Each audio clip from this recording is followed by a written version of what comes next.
Hello everybody, welcome to Dirty Air. I'm your host Alex Lambert after NASCAR in Las Vegas, and that is a very hard pill to swallow as a Kyle Busch fan. I can't believe what I just saw. That one really hurts, that one stings. Kyle Busch essentially was coming to the win, 2 laps to go, a caution comes out because of the 43 car. A pretty nasty accident actually, the 43 car slams into the wall. Then Bubba Wallace ends up getting involved. Just a nasty accident overall, but it essentially throws the caution with 2 laps to go. Kyle Busch's win fades away. It completely goes away. And anytime the leader is leading the race late in the race like that, a lot of times the win is taken away. Nonetheless, Alex Bowman does get his 7th career win today. His first win at Las Vegas. It still hurts. A lot of times when you have a caution late in the race, I know there's been a few instances with Kyle Busch at Pocono a couple of times, a few incidents with Chase Elliott. I believe it was Chase Elliott at Charlotte in 2020 is one that comes to mind. When you have a caution late in the race like this with 2 to 3 laps to go, a lot of times the leader is the one that ends up on the losing side of it, especially maybe the 550 horsepower package helped with that a little bit, but essentially it kind of takes away the leader. First off, it takes away their whole entire lead. You have to bunch the field back up. Plus, it gives other teams opportunities to take risks, like take 2 tires, take no tires. And it just puts the leaders in a situation, and especially the first place car, in a situation to where it just puts them in a bad place to where they're probably not going to be able to hold off and get the win. So what happened when we had the caution with 2 laps to go, or I guess it was 3 laps to go, Kyle Busch's lead goes away, but the three of the 4 Hendrick Chevrolets take 2 tires on pit road instead of 4 tires, and they take the lead away from Kyle Busch, and they ultimately win the race. Alex Bowman wins. Larson finishes 2nd. They actually, William Byron ended up finishing 5th. So it's disappointing for Kyle Busch for sure, but definitely a decent solid day, or a solid points day is something good to take out of it, but a very frustrating loss for the 18 team. But a good call by the crew chiefs for the Hendrick Chevrolets to make that call. I'm not sure why Kyle Busch that team decided to take 2 tires instead of, or decided to take 4 tires instead of 2 tires. I was thinking actually at the moment of caution, the first thing that came to my mind was, okay, let's not pit. Let's stay out. I was thinking there'd be more cars that didn't stay out that were farther back. I was thinking let's just stay on the racetrack and just kind of hang it out.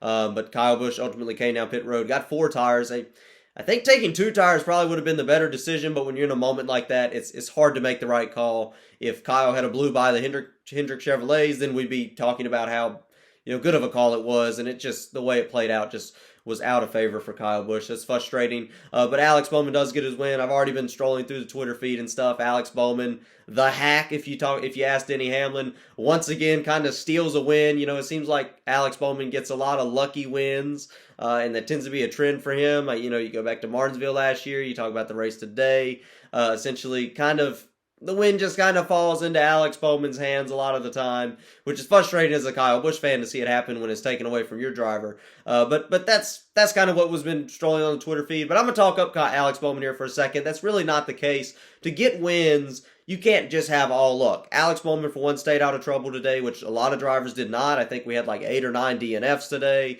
and multiple drivers with damage. So Alex Bowman stayed out of trouble all day, was able to run consistent, and was able to put himself in a position to be able to gain spots on pit road. Not every driver could have done that. So for Alex Bowman to do that is certainly somewhat impressive.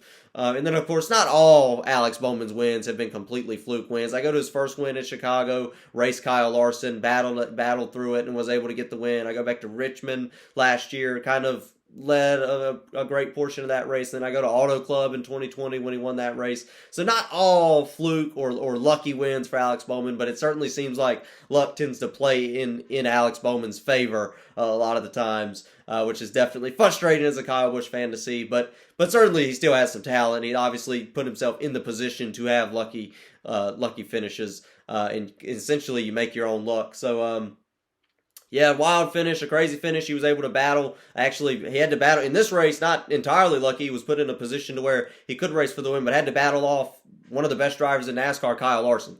So not an entire luck win for Alex Bowman today. But let's kind of go through the top 10. I like to show the top 10 in these races. Like I said, Alex Bowman, the winner. I already talked about him. Kyle Larson had a heck of a day. Had to bounce back from a pit road penalty. I'm going to talk a lot about bouncing back today for some of these drivers.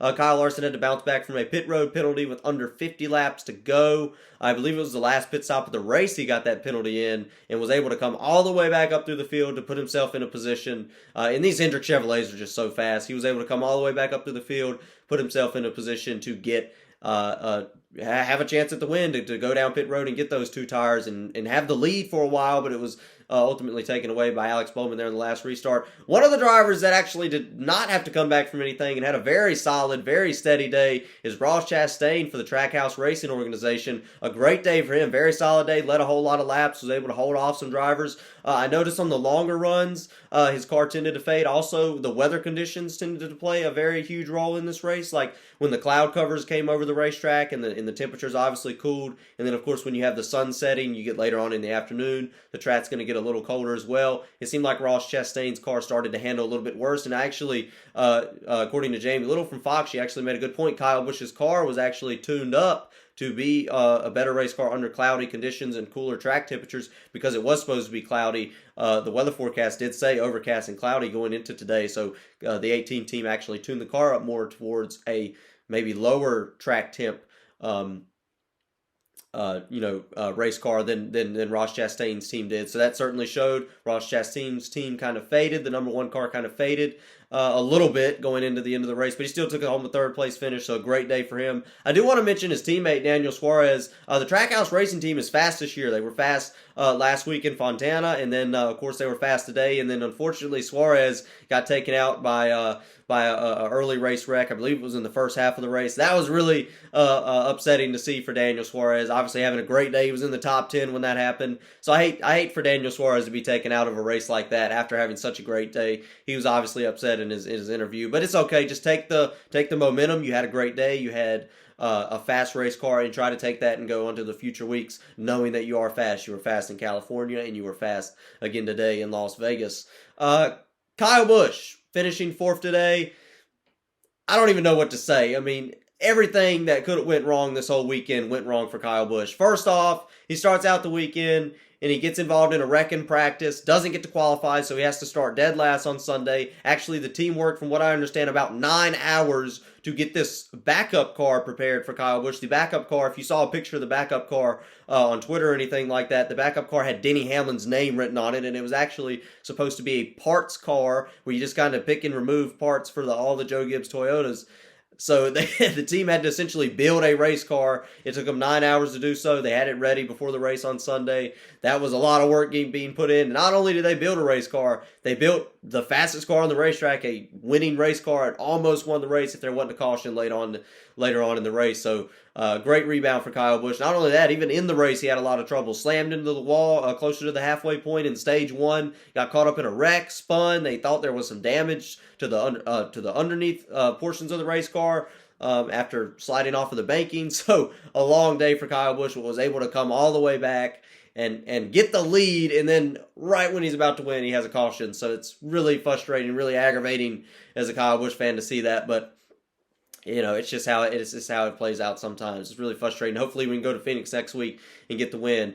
William Byron ends up getting a top 5 after being one of those 3 Hendrick Chevrolets that takes 2 tires instead of 4 in the pit stop. It obviously paid off somewhat for him to get a top 5. Obviously great. Eric Almirola having a great start to the season. He is actually the only driver to finish top 10 in all 3 races so far this season. Top 10 Daytona, top 10 last week in California, and a top 10 today in Las Vegas for Eric Almirola in his final season, by the way, may I remind you. So we'll have to see what happens. We'll have to see if he can continue that going into Phoenix next week. And obviously just a good momentum booster. He's getting some points. I know it's early. We still have 23 races to go in the regular season, but getting those points up is certainly great, and we'll see if Almirola can continue that consistency, which I think he will, and if he can do good. Obviously, playoffs is in the back of your mind, good points. If he maybe can find a little more speed, try to race for some wins. I know that's on Almirola's mind, he is a Stewart-Haas Racing Chevrolet. Another team that seems to be doing very well under the next-gen race car besides the Stewart-Haas Racing crew, or the Stewart-Haas Racing cars, is the RCR cars. The Richard Childress Racing cars have been running very well. They ran very well last week with Austin Dillon finishing second and Tyler Reddick running well, and they ran pretty decent today. Obviously, Austin Dillon with an 11th place finish isn't great, but Tyler Reddick getting a top 10, certainly an improvement for these RCR Chevrolets that we are starting to see. We're starting to see the RCR cars run way better than they have over the last few years. And we'll see if that continues. We'll see if they can maybe get a little better, see if they can try to contend with some of the higher teams right now. But yeah, Tyler Reddick, 7th place finish. That's a great day for him. Martin Truex Jr., oh, disappointing. He was in second, running down Kyle Busch, had a good chance to win this race. Was running down Kyle Busch. I mean, like I said, this was a great battle, an old school, great battle between two teammates for the win, and then the caution ended up coming out. Truex was probably going to be able to coast to a 2nd place finish, which would have been way better for him. And then the caution really did mess up Martin Truex, finishing 8th today in Fontana. Certainly not what Martin Truex Jr. wanted to see. Chase Elliott finishing 9th after having a somewhat steady day. Had a few issues to come back from. Christopher Bell, your pole sitter today. He started in first, and then seemed like the farther off we went in the race, he just couldn't kind of hold up. Like I said, he started the race in first, was able to lead for a little while, and then as we got later on into the race, as the track temp started to cool a little bit, the 20 car just wasn't quite as fast. I mean, obviously 10th place isn't terrible, but when driving to Joe Gibbs Toyota, you might want to do a little bit better than 10th in the future. But he'll take a 10th place race car. We'll see if he can do a little bit better going into Phoenix next week. Another driver I want to talk about before I head out is Denny Hamlin. Denny Hamlin had a really fast race car today in Las Vegas, and unfortunately had an issue with the shifter. With these new race cars, you can't kind of shift wherever you want. You kind of have to go to shift number 1 with these 5-speed cars and then go up to 5. You can't go from what Denny Hamlin did. From what I understand, he went from 3rd to 2nd and then back to 3rd. You cannot do that with these race cars. Denny Hamlin pretty much taking himself out of the race, having a major mechanical failure after that was caused by him. And it's just because these drivers are these drivers are still getting used to all these new components of the race cars. So we'll have to see. We got to get this figured out. You can't have those mistakes taking you out of a race. So it's obviously disappointing for Denny Hamlin that's what took him out of the race today after having a really good car. Denny Hamlin said he thought he was the fastest car on the field. So yeah, we'll have to continue to watch and see. It's going to take a lot of getting used to. Even, Danica Patrick and Clint Boyer and all of them been saying this, and Matt Kenseth last week, it's going to take a lot getting used to the new pedals on this next-gen car, the new shifter, the new mirror. It's all a lot of getting used to, which is why you're seeing a lot of single car accidents and a lot of accidents on the racetrack. And I think that'll get fixed the farther on we go into the season. But like I said, next week we are still in the desert. The final race of the West Coast Swing in Phoenix, Arizona next week. I'm going to be on here. I hope you guys tune in and watch Dirty Air next week, returning as soon as I can after the Phoenix race. As soon as that's over, I'll do another video. And of course, about the Kyle Busch win getting stolen from him today. I'm really upset about it. And about that, let's get rowdy.